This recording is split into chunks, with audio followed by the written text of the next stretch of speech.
How did a 19-year-old farmhand from Kansas manage to single-handedly stop an entire German panzer division during the bloodiest battle in American military history? What secret weapon did this simple boy possess that made hardened SS commanders flee in terror? Now you'll learn the truth about the Battle of the Bulge's most unlikely hero. Thomas Eugene Crawford was born on a wheat farm outside Dodge City, Kansas in 1925. His world consisted of endless golden fields, the smell of fresh-turned earth, and the rhythmic sound of his father's tractor working the land before dawn. Tom was the youngest of 4 brothers, all built strong from years of hauling hay bales and wrestling stubborn cattle. His hands were calloused from rope and plow handles before he turned 12. His face was weathered by prairie winds that swept across the plains with nothing to stop them. But his eyes held something else, a quiet determination that his mother said came from his grandfather who'd fought in the Great War. December 7th, 1941, shattered that peaceful world forever. Tom was feeding chickens when his father burst from the farmhouse, face pale as winter snow. The Japanese had attacked Pearl Harbor. The radio crackled with reports of burning ships, dying sailors, and a nation suddenly thrust into global war. Tom's 3 older brothers enlisted within the week. James joined the Marines and died on Guadalcanal 9 months later. Robert became a bomber pilot and never returned from a mission over Germany. William survived North Africa, only to fall during the liberation of Sicily. By 1943, the Crawford family had 3 gold stars hanging in their window, and Tom's mother aged 20 years in 20 months. Tom turned 18 in August 1943. He didn't wait for the draft. He walked into the recruiting office in Dodge City wearing his Sunday church clothes and his father's old boots. The recruiting sergeant took one look at his 6'2" frame, his shoulders broad as an ox yoke, and his farmer's hands that could bend horseshoes, and stamped his papers without hesitation. Tom Crawford belonged to the United States Army. He kissed his weeping mother goodbye, shook his father's trembling hand, and boarded a train eastward. He carried nothing but a small leather Bible his mother pressed into his palm and a photograph of his 3 brothers in uniform. He swore an oath over that photograph. He would avenge them or die trying. Basic training at Fort Riley proved easy for a boy who'd worked 16-hour days since childhood. While city boys collapsed during forced marches, Tom barely broke a sweat. The M1 Garand rifle felt natural in his hands, lighter than the 12-gauge shotgun he'd used hunting rabbits since age 10. Hand-to-hand combat training revealed something unexpected. Beneath Tom's quiet, polite exterior lived a fighter of terrifying efficiency. When a bully from Brooklyn tried to intimidate him during boxing drills, Tom put the man on the ground so fast the instructor had to replay the movement in slow motion for the other recruits to understand what happened. Tom didn't boast or celebrate. He simply helped the Brooklyn boy to his feet, apologized quietly, and returned to formation. The Army assigned Tom to the newly formed tank destroyer battalions. These units represented a revolutionary concept: fast, mobile, lightly armored vehicles mounting powerful guns, designed specifically to hunt and kill German panzers. The M10 tank destroyer became Tom's new home. It was a strange beast, built on a Sherman tank chassis, but with an open-topped turret and a 3-inch gun capable of punching through German armor at 1,000 yards. Tom trained as the gunner. His farm boy's patience, learned from hours waiting motionless in duck blinds, translated perfectly to the art of the ambush. His instructors marveled at how this quiet Kansas boy could sit absolutely still for hours, then fire with mechanical precision the instant a target appeared. By June 1944, Tom's battalion shipped out to England. They landed in Normandy 3 weeks after D-Day, wading through the blood-soaked surf of Omaha Beach. The bodies were gone, but the smell of death lingered like a curse. Tom's unit pushed through the French countryside, engaging German armor in the brutal hedgerow fighting. He learned that war was nothing like the propaganda films. It was mud and blood and the screaming of dying men. He learned that German tank crews burned alive just like Americans when their machines were penetrated. He learned that victory came at a price measured in shattered bodies and traumatized souls. And he learned that he was very, very good at destroying panzers. By December 1944, Tom Crawford had 11 confirmed tank kills painted on his M10's barrel. His crew called him Deadeye for his uncanny accuracy. He never missed, not once. But Tom never celebrated these kills. Each night, he read from his mother's Bible by flashlight and prayed for the souls of the men he'd killed. He didn't hate individual German soldiers. He hated what they represented, what they'd done to his brothers, what they'd done to the world. He fought not from bloodlust, but from duty. He was simply a farm boy from Kansas who'd learned to harvest panzers instead of wheat. December 16, 1944, arrived cold and miserable. Tom's battalion held positions in the Ardennes forest along the Belgian-German border. Command had assured them this sector was quiet. The Germans were finished, beaten, retreating toward Berlin. The war would be over by Christmas. Tom didn't believe it. He'd learned to trust his instincts, and his instincts screamed danger. The forest was too quiet. No artillery, no reconnaissance planes, no patrol activity. It reminded him of the eerie silence on the Kansas plains just before a tornado struck. At 5:30 in the morning, hell erupted. The darkness exploded with the thunder of 1,600 German artillery pieces firing simultaneously across an 80-mile front. The barrage was apocalyptic. The ground heaved like ocean waves, trees exploded into splinters, men were buried alive in their foxholes. Tom's ears rang so badly he couldn't hear his commander screaming orders 3 feet away.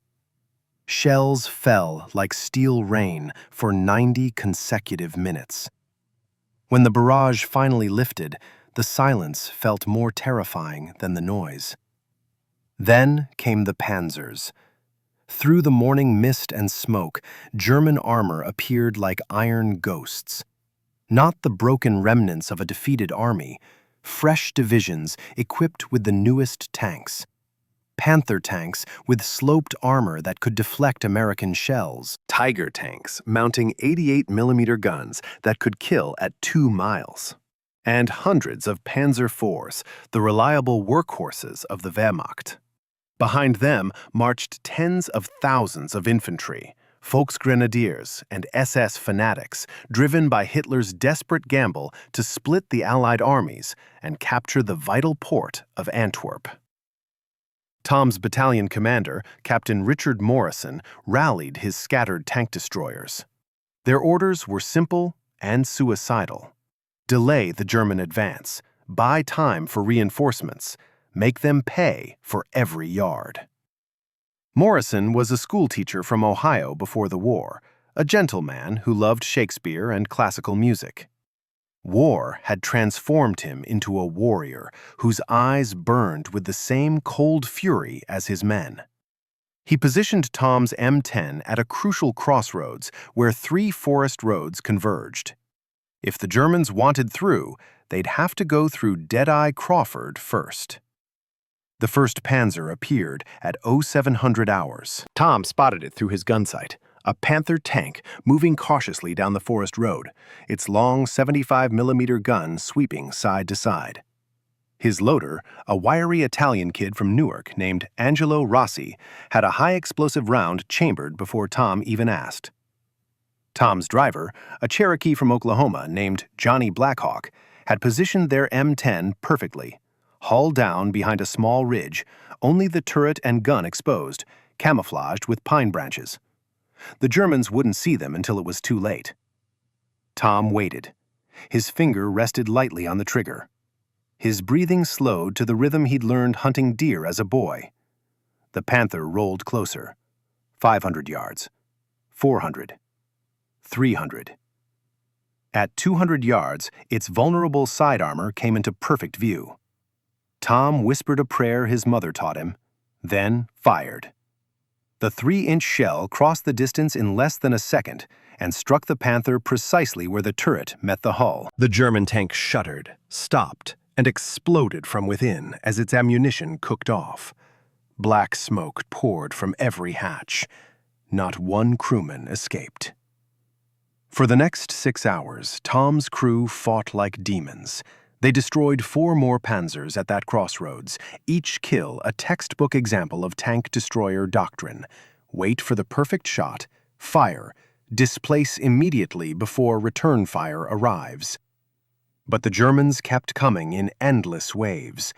By mid-afternoon, Captain Morrison's voice crackled over the radio with devastating news. The battalion was being overrun on both flanks. Withdraw immediately to secondary positions 5 miles west. Tom acknowledged, but even as Johnny Blackhawk fired up the twin diesel engines, German shells began bracketing their position. What happened next would haunt Tom Crawford for the rest of his life. As his M10 backed out of position, a German 88mm shell struck the engine compartment. The twin diesels seized with a metallic scream. The tank destroyer lurched to a halt, smoke billowing from the rear. Johnny worked the starter desperately, but the engines were dead, mechanical corpses. Over the radio came Captain Morrison's last transmission. "Crawford, abandon that vehicle and link up with Baker Company at..." Static. Another voice broke through, panicked. "They're everywhere! We're being overrun! They're..." Silence. Tom climbed from the turret and surveyed the disaster. His M10 sat crippled in a small forest clearing. Smoke from burning American vehicles rose in a dozen directions. His entire battalion was being annihilated. German tank engines rumbled in the distance, growing closer. Angelo and Johnny looked at him with the question neither wanted to ask. What now? Tom's jaw tightened. He thought of his 3 dead brothers. He thought of Captain Morrison, probably dead or captured. He thought of all those German panzers rolling westward to crush more American boys who'd never lived to see 20. Then he remembered something else. During their hasty displacement yesterday, the battalion supply sergeant had accidentally left a crate of explosive charges in their M10's storage bin. High explosive blocks intended for demolition work. Tom smiled grimly. The Germans thought they'd found a disabled tank destroyer. They were about to discover they'd found a Kansas farm boy who didn't know the meaning of surrender. "Boys," Tom said quietly, checking his M1911 pistol, "we're not withdrawing. We're going hunting." Tom Crawford surveyed their situation with the cold calculation of a farmer assessing a failing crop. The disabled M10 sat in a clearing surrounded by dense pine forest. The main gun still functioned perfectly, only the engines were destroyed. The crate of demolition charges contained 20 blocks of composition explosive, each capable of destroying a bridge support or blowing a crater in a road. Angelo and Johnny waited for orders, their faces showing the fear they were trying desperately to hide. Tom's plan formed with the clarity of desperation. The Germans would send a reconnaissance element first, probably a single panzer with infantry support, to investigate the disabled American tank destroyer. They'd approach cautiously but confidently, believing the crew had fled. Tom would use that arrogance against them. He'd learned during months of combat that the Wehrmacht possessed superb tactical training and excellent equipment, but they suffered from fatal overconfidence. They'd conquered Poland, France, and most of Europe. They couldn't imagine a scenario where 3 American soldiers with a crippled vehicle could pose a serious threat. They worked with frantic efficiency. Angelo positioned demolition charges along the forest road approaching from the east, the direction where German tank engines growled loudest. He buried them under thin layers of dirt and pine needles, running detonation wire back to the M10. Johnny gathered every weapon they possessed: 3 M1 Garand rifles, Tom's M1911 pistol, Angelo's Thompson submachine gun, and 6 Mark II fragmentation grenades. Tom remained in the turret, traversing the 3-inch gun to cover the eastern approach. If this worked, they'd destroy the first German element and escape into the forest. If it failed, they'd die fighting. The temperature dropped as afternoon faded toward evening. Snow began falling, light flurries at first, then heavier. Tom welcomed it. Snow would muffle sound and reduce visibility, favoring the defender. He thought briefly of Christmas back in Kansas, of his mother baking pies while his father read from the family Bible. That world seemed to exist in a different universe now, impossibly distant. War had aged Tom 5 years in 5 months. The boy who'd boarded a train in Dodge City no longer existed. In his place sat a weapon forged by grief, hardened by combat, and sharpened to a lethal edge. At 16:30 hours, the Germans arrived. Tom heard them first, the distinctive clatter of panzer tracks on frozen ground, the rumble of a powerful engine. Through his gunsight's optics, he spotted the lead vehicle, a Panzer IV Ausf H, one of Germany's most reliable medium tanks. Its long 75mm gun could easily destroy his disabled M10 from 1,000 yards. Behind it marched 24 Waffen-SS infantry in their distinctive camouflage smocks, weapons ready, moving with the confidence of soldiers who'd conquered half of Europe. The panzer commander clearly saw the disabled American tank destroyer.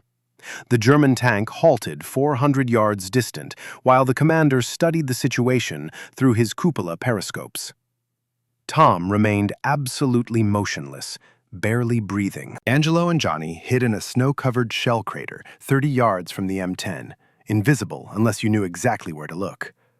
Long seconds passed. Tom's finger rested on the trigger. His entire world narrowed to the crosshairs centered on that panzer's frontal armor. One shot.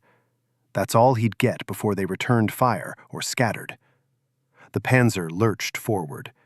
The commander had decided the American vehicle was abandoned, an easy prize to investigate and possibly recover. Tom allowed himself a cold smile. Farmers learned patience from planting seeds and waiting months for harvest. He could wait a few more seconds. The panzer advanced slowly, its commander still cautious but increasingly confident. The SS infantry spread out, weapons scanning the tree line. They expected no resistance. Why would they? The American position had been overrun hours ago. Anyone with sense had fled westward. At 200 yards, the panzer's tracks rolled directly over Angelo's buried demolition charges. Tom had waited for precisely this moment. He pressed the firing button while simultaneously triggering the detonation switch. The world exploded.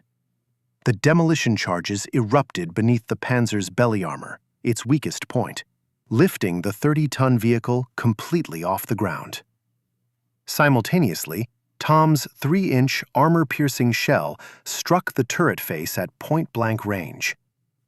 The combined effect was catastrophic. The panzer's ammunition storage detonated, blowing the turret 20 feet into the air in a column of fire and black smoke. The SS infantry froze for exactly 2 seconds, the fatal hesitation of men unable to process the impossible.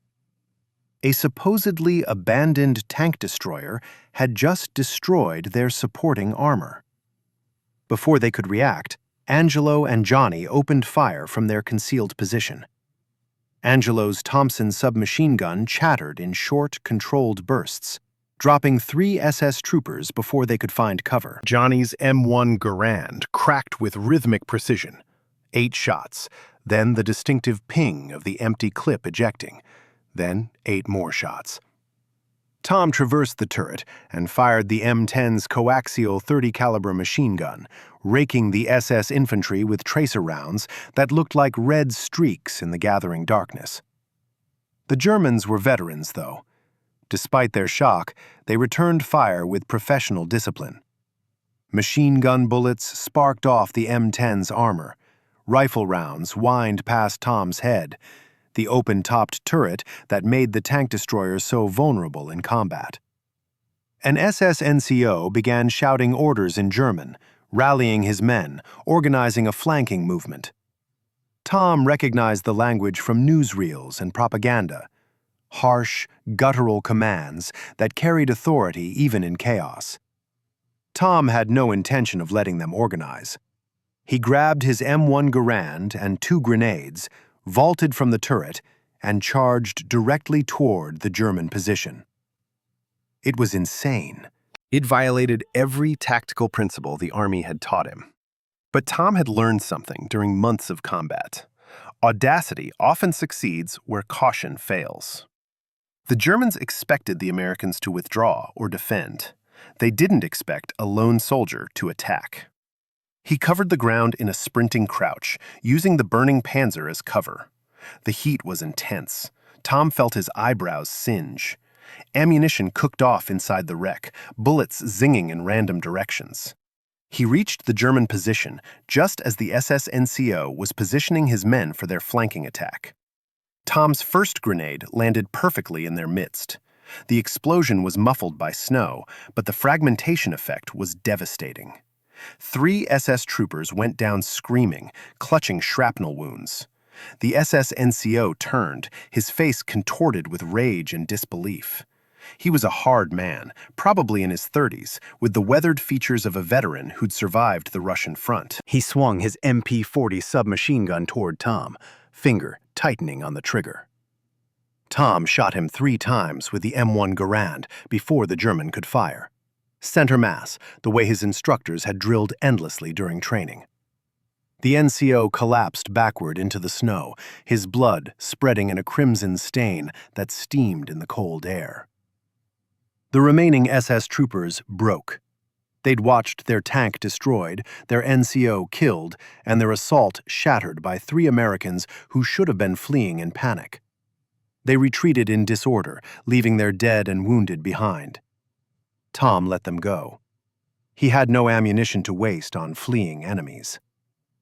Angelo and Johnny emerged from their position, faces blackened with powder smoke, eyes wide with adrenaline and disbelief. Tom searched the German dead with methodical efficiency, looking for maps, documents, anything with intelligence value. The SSNCO carried a leather map case. Inside, Tom found operational orders written in German, incomprehensible to him, but potentially valuable to intelligence officers. He also found something else, a wanted poster with an American soldier's photograph. The soldier wore a ranger tab on his shoulder. The caption read, in German, Wanted, terroristischer amerikanischer Kommandosoldat. Reward, 5,000 Reichsmarks. The photograph wasn't Tom, but the poster reminded him of stories he'd heard. The Germans considered certain American units, Rangers, airborne, tank destroyer crews, as particularly dangerous. They offered rewards for their capture or killing. Tom folded the poster carefully and tucked it into his jacket. If he survived this, it would make an interesting souvenir. The burning Panzer illuminated the clearing like a bonfire. Tom knew they had perhaps 15 minutes before more Germans arrived to investigate. The sound of that explosion would have carried for miles. They needed to move immediately. But where? The American lines had collapsed. His entire battalion was scattered or destroyed. They were 3 soldiers alone in enemy-occupied territory with a crippled vehicle and limited ammunition. Johnny Blackhawk spoke for the first time in an hour, his voice surprisingly calm. Johnny was pure Cherokee, raised on a reservation in Oklahoma, a man of few words but deep wisdom. He'd been Tom's driver for 4 months, and Tom had learned to trust his judgment completely. Johnny pointed northwest, toward where the sound of American artillery could be heard in the far distance. That direction meant moving across German lines of advance, through enemy-occupied forest, with panzers hunting everywhere. But it was their only chance. Tom made his decision. They'd disable the M10 completely, destroy the gun breech so the Germans couldn't use it, then move on foot toward American positions. They'd travel at night, hide during the day, and pray they reached friendly lines before the Germans caught them. It was a desperate plan with minimal chance of success. But Tom Crawford had stopped believing in good odds the day his 3 brothers died. He believed in duty, in fighting until you couldn't fight anymore, and in making the enemy pay the highest possible price. Angelo placed a demolition charge on the M10's gun breech while Johnny gathered all the ammunition they could carry. Tom took one last look at the tank destroyer that had been his home for 6 months. 11 kills painted on the barrel. 12 now, counting the Panzer burning 50 yards away. The vehicle had served faithfully. Now, it would become a tomb for its mechanical parts, denied to the enemy. The demolition charge detonated with a sharp crack, splitting the gun breech and rendering the 3-inch cannon permanently inoperable. Tom shouldered his M1 Garand and headed northwest into the darkening forest. Angelo and Johnny followed, moving in tactical spacing the way they'd been trained. Behind them, the burning Panzer lit the sky orange. Ahead lay 60 miles of enemy territory, winter cold, and an entire German offensive between them and safety. Tom thought of his mother's Bible, still tucked in his jacket pocket. He thought of his brothers, buried in foreign soil. He thought of all the American boys dying in this frozen forest, while German commanders celebrated their surprise attack. A cold fury settled over him like armor. The Germans wanted to push the Americans back to the sea. They were about to learn that Kansas farm boys don't retreat. They dig in, they fight, and they make every inch of ground cost blood and steel. What Tom Crawford didn't know, what he couldn't know, was that his small, desperate ambush had destroyed the lead reconnaissance element of the 2nd SS Panzer Division. The division commander, reviewing reports of the engagement, would puzzle over how a disabled American tank destroyer had destroyed a Panzer and killed an entire infantry squad. The report would be flagged, investigated, and eventually filed away as an anomaly. But in the confusion of those first chaotic days, it would contribute to German uncertainty about American defensive positions and strength. One farm boy from Kansas, 2 loyal crew members, and a crippled M10 had bought precious minutes for the collapsing American defense. It wasn't much, but wars are won by accumulation of small victories and brave stands in forgotten clearings. Tom Crawford had just fought the first round of what would become his personal war against the Wehrmacht. The Germans had thousands of panzers. Tom had his rifle, his rage, and his refusal to quit. In the end, that would prove sufficient. The Ardennes forest at night was a frozen hell. Tom Crawford led his tiny column through waist-deep snowdrifts, every step a battle against exhaustion and cold. The temperature had plummeted to near 0 degrees Fahrenheit. Their breath formed ice crystals in the air. Johnny Blackhawk moved like a ghost behind him, using tracking skills learned from his grandfather on the Oklahoma reservation. Angelo Rossi brought up the rear, Thompson's submachine gun ready, turning frequently to check their back trail for pursuers. They'd been moving for 3 hours when they heard the trucks. German convoy, at least a dozen vehicles judging by the engine noise, grinding along a forest road parallel to their position. Tom signaled halt, and the 3 soldiers dropped flat in the snow. Through gaps in the pine trees, Tom watched the convoy pass. Opel Blitz trucks packed with infantry, half-tracks towing artillery pieces, a command vehicle with radio antennas, and panzers. He counted 5 of them, probably heading to reinforce the spearhead divisions pushing west. Angelo whispered urgently. German voices close by. Tom heard them too, a patrol, perhaps 20 soldiers, sweeping through the forest looking for scattered American survivors. The voices grew louder, boots crunching in snow. Tom's hand found his knife, a wicked 7-inch blade he'd taken from a dead German paratrooper in Normandy. If shooting started, they were finished. 3 Americans couldn't fight 20 Germans and survive. Their only chance was absolute silence and stillness. The German patrol passed within 30 feet of their position. Tom could hear individual voices now. One soldier complained about the cold. Another joked about American cowardice. A third wondered aloud when they'd reach the Meuse River and start the drive to Antwerp. Their confidence was absolute. They'd smashed through American lines, captured thousands of prisoners, seized tons of supplies. Victory seemed inevitable. Tom waited 5 full minutes after the last German voice faded before moving again. His body was numb from lying motionless in snow, but his mind burned with cold fury. Those German soldiers talked about American cowardice, while good men died holding impossible positions. They laughed about easy victories, while Tom's entire battalion lay scattered and broken across miles of frozen forest. The rage that had been building since Pearl Harbor, since his brothers died, since this whole cursed war began, crystallized into something pure and terrible. By midnight, they reached a burned-out Belgian village. The buildings were still smoldering, destroyed within the last few hours. Bodies lay in the snow. Civilians, old men, women, children, executed. Tom counted 17 corpses, all shot in the back of the head. A Wehrmacht propaganda poster was nailed to the church door, proclaiming German liberation of Belgium from American occupation.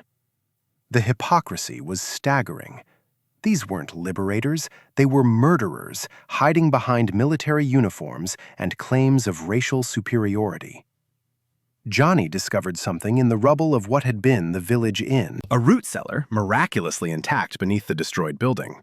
Inside, they found civilian clothes, canned food, and, most importantly, warmth. The three soldiers descended into the cellar and pulled debris over the entrance. For the first time in 8 hours, they could rest without fear of immediate discovery. Tom allowed them 2 hours of sleep in shifts. He took first watch, sitting with his back against the cold stone wall, M1 Garand across his knees. His hands shook, not from fear, but from exhaustion and fury. He thought about those 17 civilians murdered for no reason except German cruelty. He thought about his brothers. He thought about every American soldier dying in this frozen forest while the world celebrated Christmas at home. And he thought about what he was going to do when dawn came. The demolition charges. They still had 15 blocks of composition explosive, enough to destroy bridges, vehicles, fuel dumps, ammunition stockpiles. Tom Crawford was officially separated from his unit, cut off behind enemy lines with no communication and no support. By all military doctrine, his duty was to evade and escape back to American lines. But Tom had a different interpretation of duty. He had 15 demolition charges, 3 angry soldiers, and an entire German offensive spread out before him like a target range. Dawn came gray and bitter. Tom woke Angelo and Johnny, and they ate cold rations from the cellar stores, black bread and hard cheese left by the Belgian owners. Tom explained his plan. They wouldn't try to reach American lines, not yet. First, they'd hurt the Germans. They'd target supply columns, fuel depots, ammunition trucks, headquarters units. They'd strike fast and disappear like ghosts. They'd be the thorn in the Wehrmacht's paw, the unexplained losses, the paranoia that made commanders hesitate. Angelo grinned fiercely. Johnny simply nodded, his dark eyes hard as flint. Neither man questioned the plan's insanity. They'd followed Tom through 4 months of combat. They'd learned that the quiet Kansas farm boy possessed a tactical genius that kept them alive when other crews died. If Deadeye Crawford said they were going hunting behind enemy lines, then they were going hunting. They moved at dawn, using the burned village as cover to observe German movement patterns. A major supply route ran through a valley 2 miles south. Tom could see trucks and panzers moving in steady streams toward the front. But attacking the main road would be suicide. They needed a softer target, something that would hurt the German war machine without getting them immediately killed. Johnny spotted it first. A farmhouse 3 miles northwest, flying German flags, with guards posted at the entrance. Not a forward combat position. The guards looked relaxed, bored. Headquarters of some kind, probably a battalion or regimental command post. Tom studied it through binoculars liberated from the dead SS NCO. Officers came and went. Radio antennas indicated communication equipment inside. A perfect target. They spent the day planning and the night approaching. By 0300 hours, they'd infiltrated to within 50 yards of the farmhouse, moving with the patience of hunters stalking deer. 2 guards stood at the main entrance, stamping their feet against the cold, rifles slung casually over shoulders. Through lighted windows, Tom could see German officers studying maps, drinking coffee, smoking cigars. They looked comfortable, confident, utterly unprepared for what was about to happen.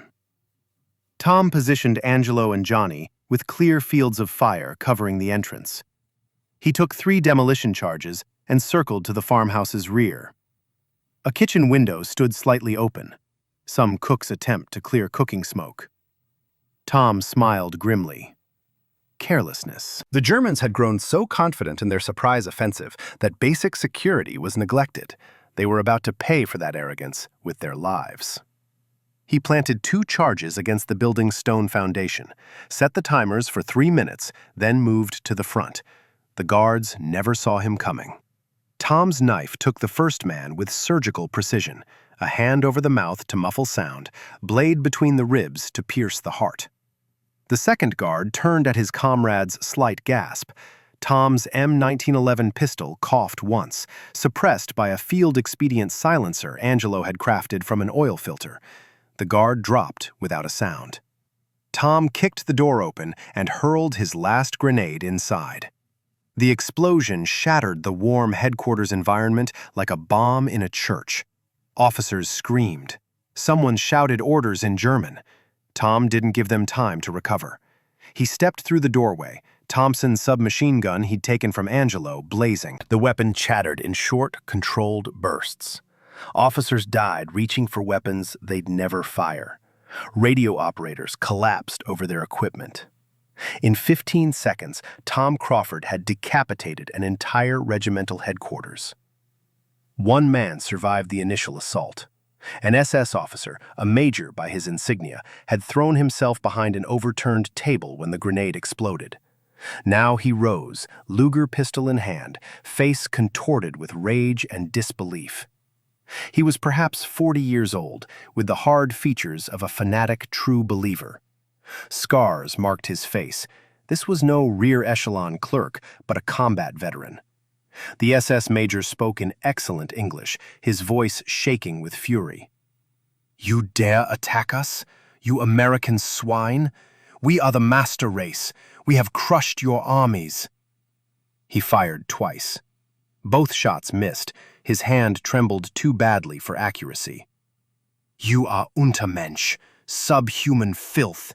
The Führer will grind you into—" Tom shot him 3 times in the chest before he could finish. The SS major collapsed backward, shock replacing rage in his dying eyes.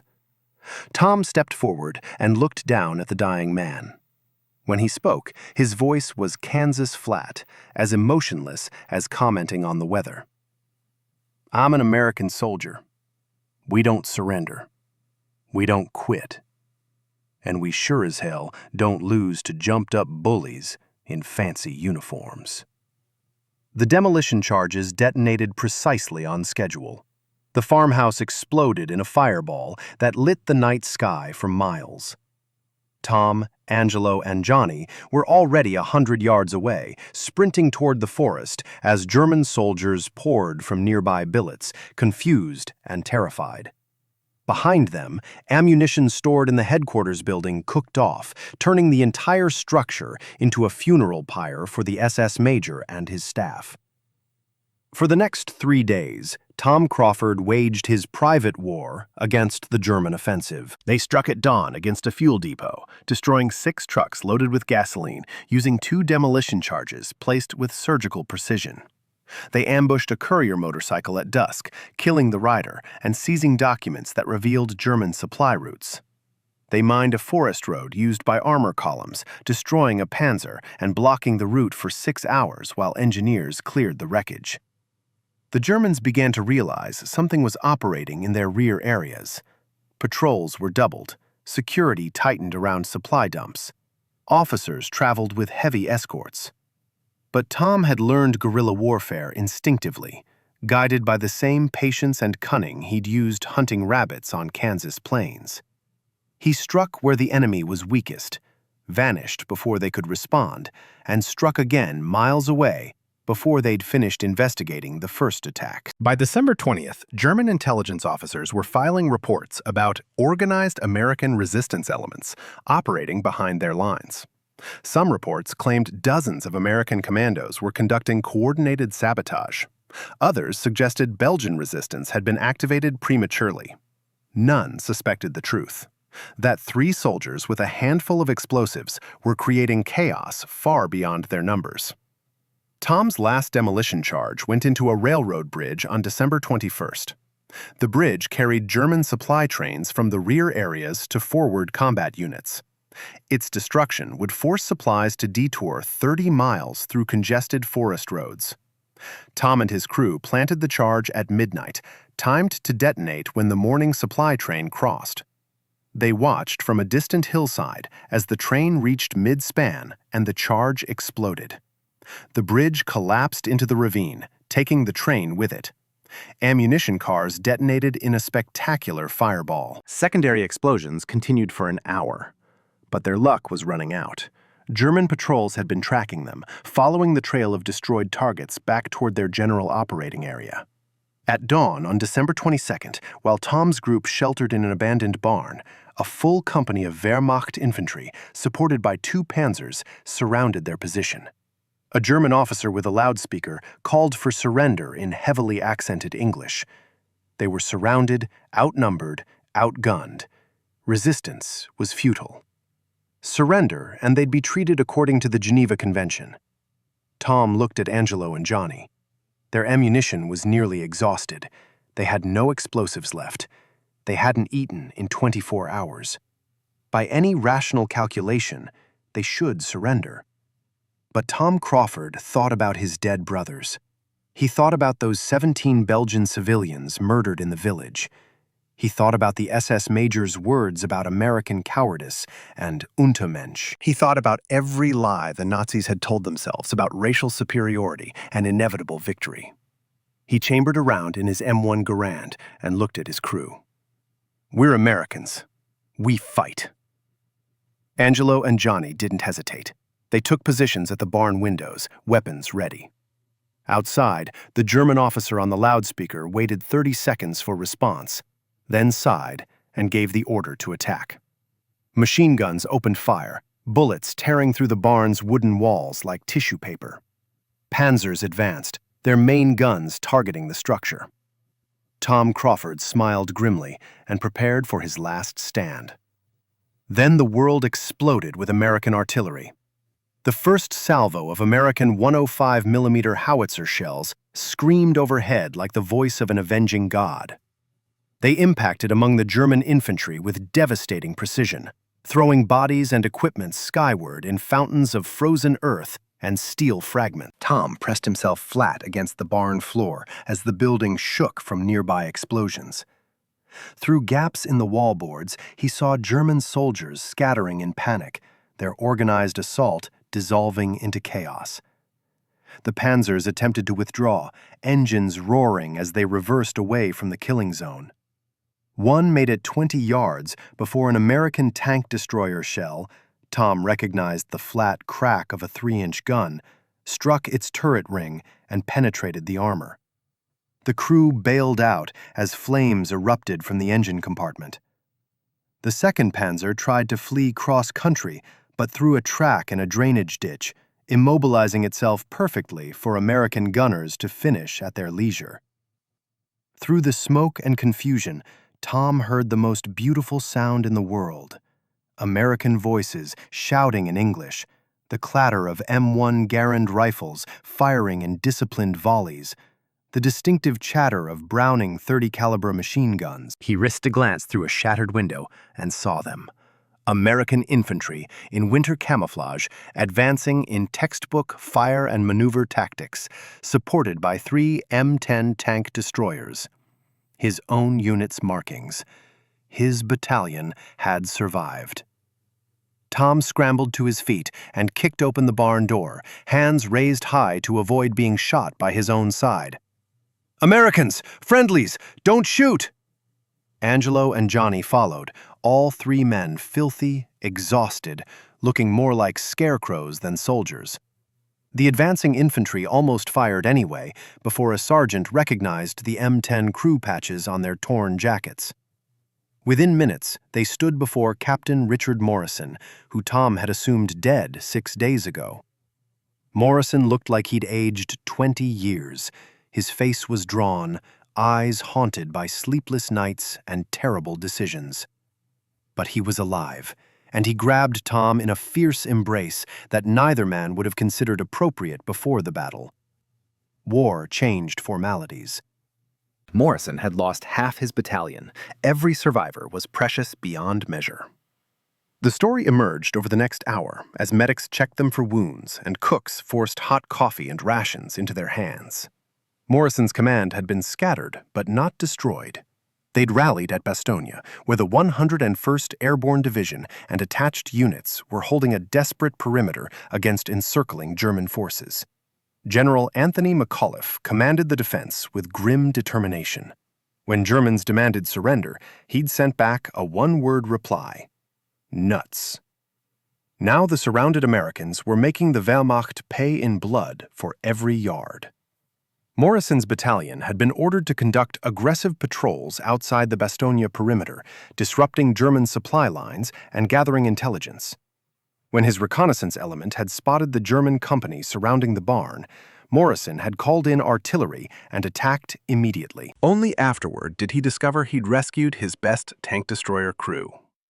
But Morrison's expression grew strange as Tom recounted their 6-day odyssey behind enemy lines. The destroyed headquarters, the fuel depot, the ammunition trucks, the railroad bridge. Morrison produced a folder of German documents captured from a staff car ambushed 2 days earlier. Intelligence officers had been puzzling over these documents, frantic reports from German units about mysterious sabotage attacks, destroyed supplies, missing patrols. The Germans thought they were facing a company-strength American commando unit. Morrison looked at Tom with something approaching awe. "You three did all this? 3 men with some demolition charges held up an entire German division's logistics for almost a week?" He shook his head in disbelief. "Crawford, do you understand what you've accomplished? 2nd SS Panzer Division was supposed to reach the Meuse River by December 20th. They're still stuck 30 miles short because their fuel and ammunition kept mysteriously exploding. Intelligence thought we had saboteurs or resistance fighters active. It was just you."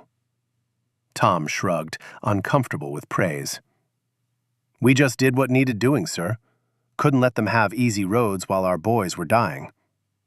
His Kansas accent seemed thicker than usual, the simple farm boy showing through the warrior's exterior. That evening, Tom discovered his reputation had preceded him. The battalion had erected a temporary headquarters in a commandeered Belgian farmhouse. Officers and enlisted men alike wanted to hear about Deadeye Crawford's exploits behind enemy lines. Tom deflected questions, embarrassed by the attention. He'd simply been doing his duty. But others saw something different. They saw 3 soldiers who'd turned disaster into opportunity, who'd fought when they should have surrendered, who'd hurt the enemy far beyond what any reasonable person could expect. An intelligence captain from division headquarters arrived on December 23rd with specific questions. The documents Morrison had captured included wanted posters and bounty notices. The Germans were actively hunting for the saboteurs. They'd increased the reward to 10,000 Reichsmarks. They'd assigned a special security detachment from the Gestapo to track down the American Terror Commandos. The captain showed Tom a poster with a composite sketch that looked nothing like him. The Germans thought they were chasing a hardened special operations veteran, not a 19-year-old farm boy. The captain asked detailed questions about the headquarters attack. Tom described the SS major who'd died in the farmhouse, his fanatical speech about master races and American weakness. The captain's expression grew grim. He produced a photograph. "Was this the man?" Tom confirmed. The captain nodded slowly. That was SS Sturmbannführer Kurt Roth, second in command of the 17th SS Panzergrenadier Division. He was responsible for multiple civilian massacres in Russia. The man you killed was wanted for war crimes by 3 different Allied intelligence agencies. Tom felt nothing. No satisfaction, no pride, no remorse. Roth was simply another enemy soldier he'd killed in combat. The fact that Roth had been a war criminal made his death more justified, perhaps, but Tom would have killed him regardless. This was war. You destroyed the enemy. Moral accounting came later, if you survived. On Christmas Eve, General McAuliffe himself visited the battalion to boost morale before the expected German assault. He moved among the men, shaking hands, sharing cigarettes, projecting the confidence that had made him legendary. When he reached Tom, Morrison quickly explained who this quiet young private was, the tank destroyer ace with 13 confirmed kills who'd spent a week behind enemy lines conducting what amounted to a one-man sabotage campaign. McAuliffe studied Tom with shrewd eyes. He'd been a soldier for 30 years and had learned to recognize certain qualities: the stillness of dangerous men, the eyes that had seen too much death, the controlled fury of warriors who fought for reasons beyond simple duty. "How old are you, son?" 19, sir. "Where are you from?" "Dodge City, Kansas, sir. My family grows wheat." McAuliffe smiled, though his eyes remained sad. "The Germans think Americans are soft because we come from comfortable homes. They think we'll break under pressure because we haven't been raised in militaristic societies." He gestured toward Tom's torn uniform, his gaunt face, his hands that trembled slightly from exhaustion and strain. "You've proven them wrong." Every German soldier who sees an American uniform now has to wonder if they're facing a clerk or a killer. That uncertainty is a weapon worth divisions. The general pinned a silver star on Tom's jacket, right there in the snow, with no ceremony beyond a firm handshake and a quiet, "Thank you." He did the same for Angelo and Johnny. Then McAuliffe moved on to encourage other soldiers, leaving Tom standing confused and uncomfortable with a medal he didn't think he'd earned. He'd simply done what his brothers would have done, what any American would do when pushed to the breaking point. Christmas Day, 1944, dawned clear and cold. The weather finally broke, allowing Allied aircraft to fly for the first time in 10 days. The sky filled with C-47 transport planes dropping supplies to Bastogne: ammunition, medical supplies, food, and, most importantly, hope. The surrounded Americans cheered themselves hoarse watching the supply drops. They were no longer alone. But the Germans weren't finished. They launched their heaviest assault yet, determined to crush Bastogne before Patton's Third Army could break through from the south. Tom's battalion was positioned on the eastern perimeter, where intelligence predicted the main attack would fall. Morrison placed Tom's newly assigned M10, a replacement vehicle to replace their destroyed original, in a carefully camouflaged position overlooking the main approach route. Tom's new crew consisted of Angelo and Johnny, plus 2 replacements from the Division Reserve, a loader from Michigan and a driver from Texas, both young and terrified, but determined not to show it. Tom briefed them with the calm authority of a veteran: wait for targets to close, aim for side armor, fire, displace, repeat. The new men nodded, trying to absorb lessons that normally took months of combat to learn. The German attack began at 0800 hours with a massive artillery barrage. For 30 minutes, the world dissolved into noise and violence as shells methodically worked over American positions. Tom and his crew huddled in their M10, hatches closed, praying no direct hit would find them. The replacement loader vomited from fear and concussion. Tom said nothing, just handed the boy a canteen after the barrage lifted. Then came the Panzers. Through his gun sight, Tom counted them: 12, 15, 20 tanks advancing in textbook formation. Panzer IVs and Panthers, supported by half-tracks full of infantry. Behind them came assault guns and more armor. This wasn't a probe. This was the knockout blow, intended to shatter the American line and pour into Bastogne itself. Tom waited. Around him, other American tank destroyers and anti-tank guns opened fire too early, revealing their positions. German tanks began targeting and destroying these positions methodically. Tom remained silent, gun barrel tracking targets but not firing. Angelo looked at him questioningly. Tom shook his head fractionally. Wait. The range closed to 800 yards, 600, 400. At 300 yards, Tom fired. His first shot struck a Panther precisely in the turret side, penetrating the armor and detonating the ammunition. The turret flew off in the characteristic, violent explosion that tank crews dreaded most. Tom's loader slammed another round home. Tom traversed slightly and fired again. A Panzer IV exploded, its fuel tanks rupturing in a ball of orange flame. Now Tom's position was revealed, and every German tank within range began firing at him. Shells impacted around the M10, showering the crew with dirt and fragments. The Texas driver backed them out of position without being told, moving to their pre-planned alternate firing point. Tom fired from there, another hit, another kill. They displaced again. For the next 2 hours, Tom Crawford fought the battle of his life. His M10 raced between firing positions, like a boxer dancing around a slower opponent. Fire, displace, fire again.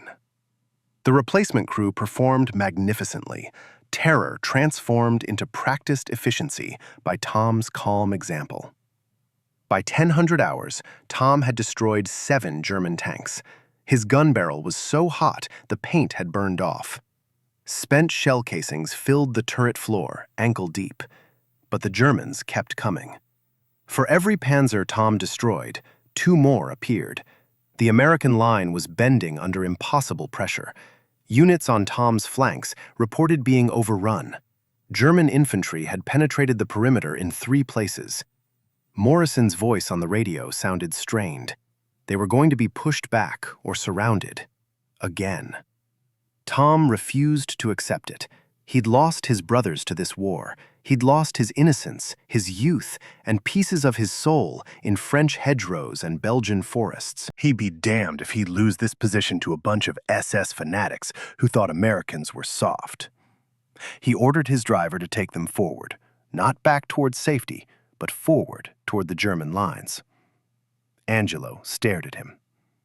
"Tom, that's suicide." "No," Tom said quietly, his Kansas drawl calm as discussing weather. "That's winning." The M10 tank destroyer raced forward through American positions, shocking infantrymen who dove aside as the vehicle roared past. Tom had spotted the linchpin of the German attack, a command Panther directing other tanks by radio, coordinating their assault. Kill that command vehicle, and the German attack would lose cohesion. It was positioned 600 yards ahead, partially concealed behind a burning American half-track. Tom's plan was insane by any tactical standard. Tank destroyers were ambush predators, not assault vehicles. Their open-topped turrets made them vulnerable. Their armor was thin. They were designed to shoot and scoot, not charge headlong into enemy formations. But Tom had learned something during months of combat. Audacity creates opportunities. The Germans expected Americans to retreat under pressure. They didn't expect a lone tank destroyer to attack. The M10 covered the distance in 90 seconds, engines screaming at maximum power. German infantry fired uselessly at them. Rifle bullets sparked off armor without penetrating. A Panzerschreck anti-tank rocket whooshed past, missing by inches. Tom ignored everything except the command Panther, now visible in his gun sight. The German commander was partially exposed in his cupola, shouting into a radio handset, directing his tanks. He saw Tom's M10 charging toward him, and his expression changed from confidence to shock in the instant before Tom fired. The 3-inch armor-piercing shell crossed the intervening space in less than a second and struck the Panther's frontal armor at a slight angle. The sloped armor that normally deflected American shells failed at this close range and high velocity. The shell penetrated, traveled through the fighting compartment, and detonated the ammunition stored in the hull. The Panther exploded with catastrophic violence, the turret separating from the hull and tumbling 20 feet before crashing to earth. But Tom's M10 was now surrounded by German armor. Panzers began traversing their turrets toward this unexpected threat in their midst. Tom's driver tried to reverse, but a Panzer IV blocked their escape route. They were trapped, alone, surrounded by enemies on all sides. The Michigan loader was praying in a whisper. The Texas driver gripped the controls so hard his knuckles turned white. Angelo checked his Thompson submachine gun, preparing for the dismounted fight that would come when their vehicle was inevitably destroyed. Tom traversed the turret and fired point-blank into the blocking Panzer IV. The shot penetrated the thin rear armor and disabled the tank. Before German crews could react, Tom fired again and again, shells tearing through German armor at ranges measured in yards rather than hundreds of yards. His loader worked like a machine, slamming shells into the breach with mechanical precision. In 90 seconds, Tom destroyed 4 more Panzers at ranges so close he could see the faces of German crewmen through vision ports. The German attack faltered.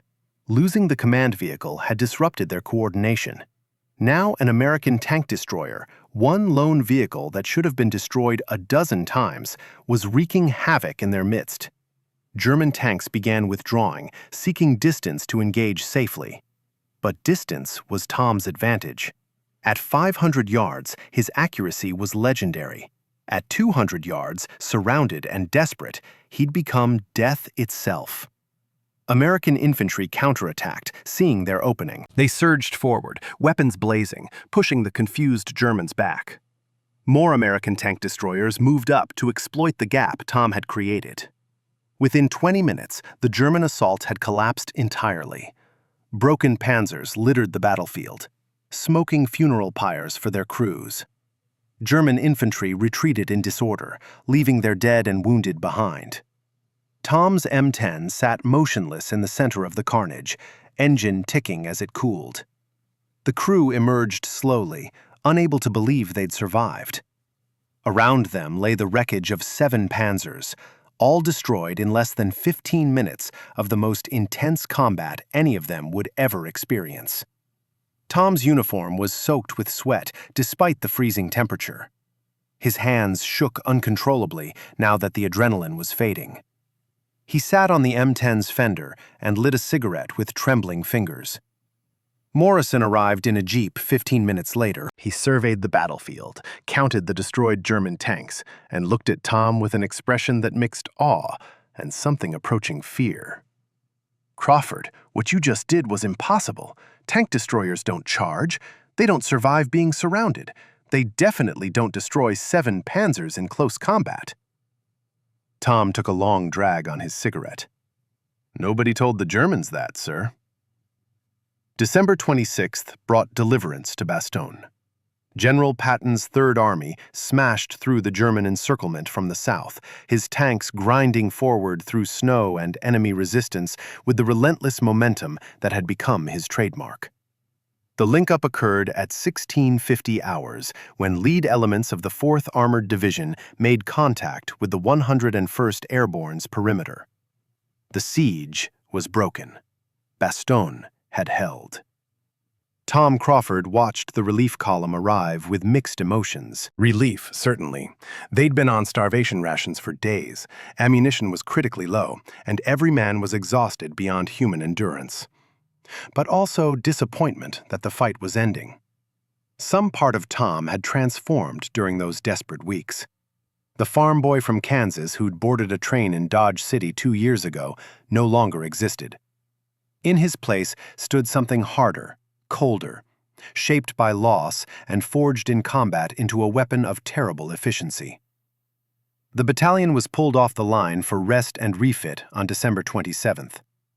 They'd lost 60% of their strength, killed, wounded, or missing. Tom's original company of 120 men now numbered 43 effectives. Captain Morrison looked 20 years older than his 35 years.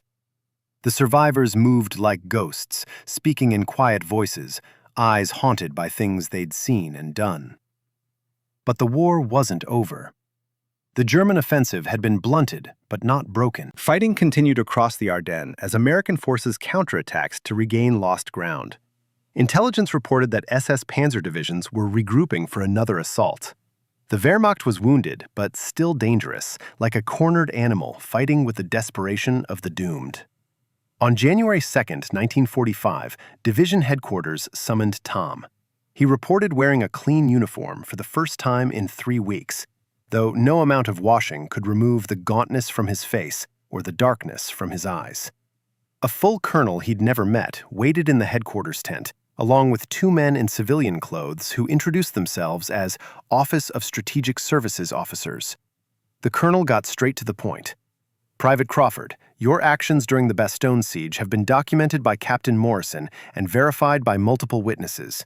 You're credited with 23 confirmed tank kills, 13 before Bastogne, 10 during the siege. You conducted effective sabotage operations behind enemy lines for 6 days. On Christmas Day, you single-handedly broke a German armored assault by charging enemy positions and destroying 7 Panzers at close range." The colonel paused. "These actions are beyond exceptional. They're frankly incredible." Tom said nothing. What could he say? He'd simply fought, done his duty, survived when others hadn't. One of the OSS officers spoke. "We've intercepted German communications. They're still hunting for the American sabotage team that operated in their rear areas in December. They've assigned special security units to prevent similar operations. They're paranoid, jumping at shadows, diverting resources to guard supply lines that don't need guarding." The officer smiled coldly. "You 3 created strategic effects far beyond your tactical actions. The enemy thinks we have special operations capabilities we don't actually possess. That fear is a weapon." The colonel produced several small boxes. Inside were medals, the Silver Star Tom already wore, plus a Distinguished Service Cross, a Purple Heart for wounds Tom hadn't even reported, and a battlefield commission to second lieutenant. Tom stared at the lieutenant's bars like they were artifacts from another world. Officers were college men, aristocrats, natural leaders. He was a farm boy who'd killed people because the alternative was letting them win. "Sir, I can't accept a commission. I'm not officer material. You led men under impossible circumstances and brought them through alive," the colonel interrupted. "You made tactical decisions that affected operational outcomes. You demonstrated initiative, courage, and tactical brilliance. Those are the qualities we need in officers." His voice softened slightly. "The Army needs men like you, Crawford. Not just to fight, but to lead." "Will you accept the commission?" Tom thought about his 3 dead brothers, about Captain Morrison, who'd been a school teacher and became a warrior, about Angelo and Johnny, who'd followed him through hell because they trusted his judgment, about all the boys still fighting and dying in frozen forests because the Germans refused to accept their inevitable defeat. "Yes, sir. I'll accept." Lieutenant Thomas Crawford spent January and February 1945 hunting Panzers across Germany. His reputation preceded him. Other tank destroyer crews requested assignment to his unit, wanting to serve under Deadeye Crawford. Intelligence officers consulted him on German armor tactics. Reporters tried to interview him, but Tom refused. He wasn't fighting for glory, but to end the war and go home. His kill count climbed steadily.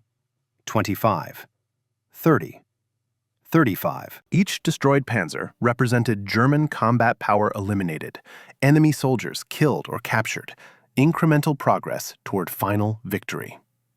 Tom felt no joy in these kills, but he felt satisfaction.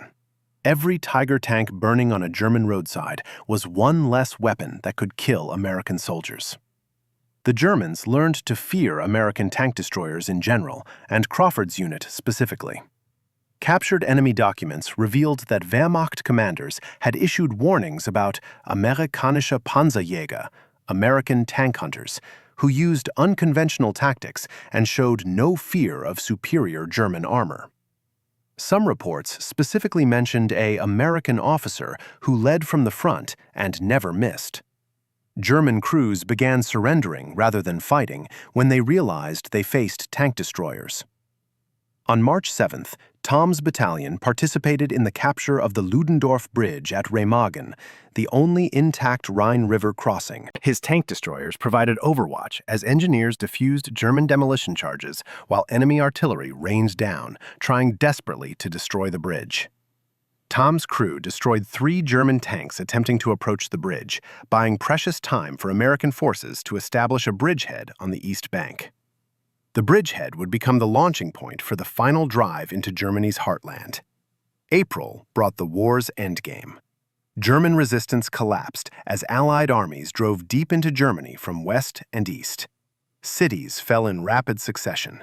Concentration camps were liberated, revealing horrors that left hardened combat veterans weeping with rage and disgust.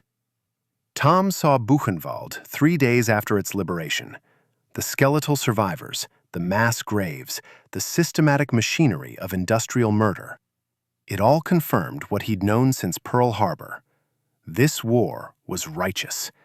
The enemy deserved no mercy, no sympathy, no second chance. On April 30th, news arrived that Hitler had committed suicide in his Berlin bunker. On May 7th, Germany surrendered unconditionally. The war in Europe was over.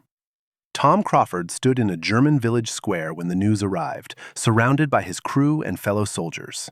Men cheered, fired weapons into the air, embraced each other with tears streaming down their faces. Tom felt only emptiness. Victory was necessary, inevitable, and utterly hollow. His brothers were still dead. Millions of people remained murdered. The world was broken in ways that peace treaties couldn't repair. Tom returned to the United States in July 1945 aboard a Liberty ship packed with veterans heading home. He declined offers to remain in Germany with occupation forces or transfer to the Pacific Theater, where war against Japan continued. He'd done his part. Other men could finish the job. Tom just wanted to see Kansas wheat fields again, smell prairie wind, and try to remember who he'd been before the war destroyed that innocent farm boy forever. His final tally? 42 confirmed tank kills, the highest of any American tank destroyer gunner in the European theater. 3 Distinguished Service Crosses, 2 Silver Stars, 5 Bronze Stars, 2 Purple Hearts. Battlefield commission from private to second lieutenant. And statistics that couldn't be quantified. The enemies killed in close combat, the supply dumps destroyed, the German plans disrupted, the American lives saved by his actions. Dodge City welcomed him home as a hero. The local newspaper ran a front-page story about the farm boy who became a tank destroyer ace. The mayor organized a parade. People who'd known him since childhood struggled to reconcile the quiet, polite boy they remembered with the warrior in the pressed uniform wearing ribbons that represented acts of extraordinary violence. Tom's parents had aged terribly. 3 dead sons had broken something fundamental in them. They loved Tom desperately, grateful beyond words that one child survived, but unable to fully connect with this stranger wearing their son's face. Tom understood. He was a stranger, even to himself. The war had killed the boy they'd raised just as surely as it killed his brothers. The man who returned was someone else entirely. He visited his brothers' graves in the town cemetery, empty graves, really, since their bodies remained in foreign soil. Tom stood there for an hour, trying to feel something beyond the numbness that had settled over him like armor. He told them about avenging them, about killing Germans and destroying Panzers until his crew lost count. He told them the war was won, the enemy defeated, the cause vindicated. He apologized for surviving when they hadn't. Then he left, still feeling nothing except the vast emptiness where his youth used to live. Tom enrolled at Kansas State University on the GI Bill, studying agricultural science. He married a local girl in 1947, a school teacher who asked few questions about his war service. They had 3 children over the next decade. Tom took over his father's farm and worked the land with the same methodical efficiency he'd once applied to destroying Panzers. He attended veteran reunions occasionally, maintaining contact with Angelo Rossi and Johnny Blackhawk. They understood each other in ways civilians never could. He never spoke about the war to his children. When they asked about his medals, displayed in a case in the living room at his wife's insistence, he deflected with vague answers. What could he say? That he'd killed men at ranges close enough to see their faces? That he'd destroyed tanks, knowing crews burned alive inside? That he'd committed acts of violence that would seem monstrous in peacetime, but were necessary in war? Children couldn't understand such things. Tom wasn't sure he understood them himself. Thomas Eugene Crawford died in 2003 at age 78, surrounded by family in the same farmhouse where he'd been born. His obituary in the Dodge City newspaper mentioned his war service briefly: tank destroyer ace, multiple decorations, battlefield commission. Most space was devoted to his post-war life: successful farmer, community leader, devoted husband and father, man who'd lived quietly and well. But among veterans, his name lived on as legend. Tank destroyer crews still in service knew about Deadeye Crawford, the farm boy who destroyed 42 German tanks and conducted a one-man guerrilla campaign behind enemy lines during the Battle of the Bulge. Military historians studied his tactics. The Army used his actions as case studies in initiative, audacity, and battlefield leadership. His grandchildren discovered boxes of letters and documents after his death. Letters from General McAuliffe praising his courage at Bastogne. Letters from Captain Morrison describing Tom's actions in language that approached poetry. Letters from Angelo Rossi and Johnny Blackhawk, written decades after the war, remembering those desperate weeks when 3 soldiers held off an army. Letters from German veterans who'd faced American tank destroyers, describing their fear of the crews, who seemed superhuman in their skill and courage. Most moving were letters Tom had written but never sent. To his dead brothers, written in the months after the war. In them, he finally expressed what he couldn't say aloud: the rage that sustained him through combat, the guilt of surviving when they hadn't, the cost of becoming a killer even for righteous causes, the impossibility of returning to innocence once it's lost. The letters revealed the truth. Tom Crawford had paid for victory with pieces of his soul, and spent 58 post-war years trying to reclaim what combat had taken. His youngest grandson, an Army officer himself, read those letters and understood what his grandfather never fully articulated. The farm boy from Kansas had embodied everything America brought to World War II. Ordinary people from peaceful backgrounds who, when pushed to extremes, discovered reservoirs of courage and determination that dictatorships couldn't match. Not professional soldiers born to military castes, but citizens who took up arms because evil gave them no choice. Who fought not from love of violence, but from love of freedom, home, and the belief that some things are worth killing and dying for. Tom Crawford's story remained classified for decades after the war, deemed too incredible for public release, while enemies remained who might study American methods. Only in the early 2000s did full details emerge. By then, most World War II veterans had passed, taking their stories with them. But Tom's actions were documented thoroughly enough to survive, a testament to what ordinary Americans accomplished when faced with extraordinary evil. The farmhouse in Kansas still stands, now owned by Tom's granddaughter. The wheat fields he worked for 40 years still produce crops each summer. The town cemetery holds 4 Crawford brothers markers, 3 empty graves for boys who died far from home, 1 occupied grave for the brother who survived but never fully returned. On Memorial Day, local veterans place flags at all 4 graves, honoring the family that gave 3 sons to the war, and a 4th who gave everything except his life. In the end, Tom Crawford's legacy wasn't the medals or the kill count or the tactical brilliance. It was the simple truth that when democracy faced annihilation, ordinary people became heroes. That farm boys from Kansas could outfight SS fanatics. That American soldiers, raised in peace and prosperity, possessed depths of courage that totalitarian systems couldn't comprehend.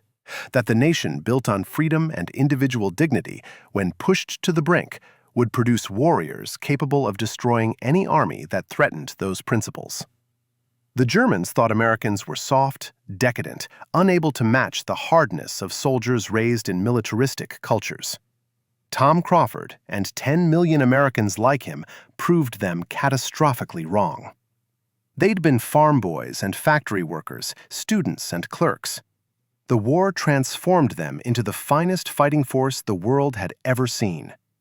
They won not through cruelty, but through courage, not through worship of power, but through defense of principle. They fought so future generations wouldn't have to. And when victory came, they put away their weapons and returned to peaceful lives, carrying scars both visible and hidden, asking only that their sacrifice be remembered and the freedom they defended be preserved. Tom Crawford embodied that generation's quiet heroism, doing impossible things because they were necessary, then living ordinary lives because normalcy was what they'd fought to preserve. His story, finally told, stands as memorial to all who served, all who sacrificed, all who proved that ordinary Americans, when tested, are anything but ordinary.